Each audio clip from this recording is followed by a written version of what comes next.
Friends, ഇന്ന് നമ്മൾ കാണാൻ പോകുന്നത് ജർമ്മനിയുടെ ഒരു ട്രാം സ്റ്റേഷൻ അല്ലെങ്കിൽ ട്രാം സ്റ്റോപ്പ് ആണ്.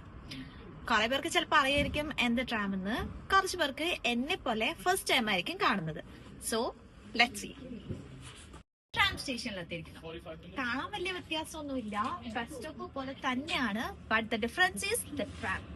Here comes.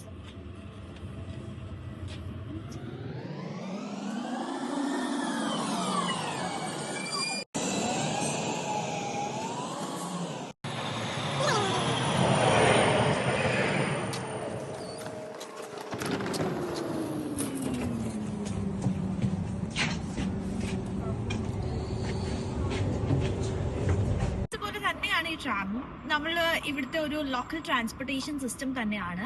കൂടുതൽ ആൾക്കാർ യൂസ് ചെയ്യുന്നതാണ്. ചില സ്ഥലങ്ങളിൽ ബസ്സിന് പകരം ട്രാം മാത്രമേ ഉള്ളൂ, ചിലയിടത്ത് ബസ്സും ഉണ്ട് ട്രാമും ഉണ്ട്. ഇതിന്റെ ഡിഫറൻസ് എന്ന് പറഞ്ഞാല് നമ്മുടെ ട്രെയിൻ റോഡിൽ കൂടി പോകുന്നു, അതാണ് സത്യം ഈ ട്രാം എന്ന് പറയുന്നത്. എനിക്കിതൊരു ഫസ്റ്റ് എക്സ്പീരിയൻസ് ആയിരുന്നു. ഞാൻ എന്റെ ലൈഫിൽ ഫസ്റ്റ് ടൈമാണ് ജർമ്മനിയിൽ വന്നതിന് ശേഷമാണ് ഇങ്ങനൊരു സാധനം കാണുന്നതും കയറുന്നതും എല്ലാം. നിങ്ങൾ പലർക്കും ഇതൊരു ഫസ്റ്റ് എക്സ്പീരിയൻസ് തന്നെയായിരിക്കും. എനിവേ, അടുത്ത വിശേഷമായിട്ട് നമുക്ക് അടുത്ത വീഡിയോ കാണാം. ബൈ.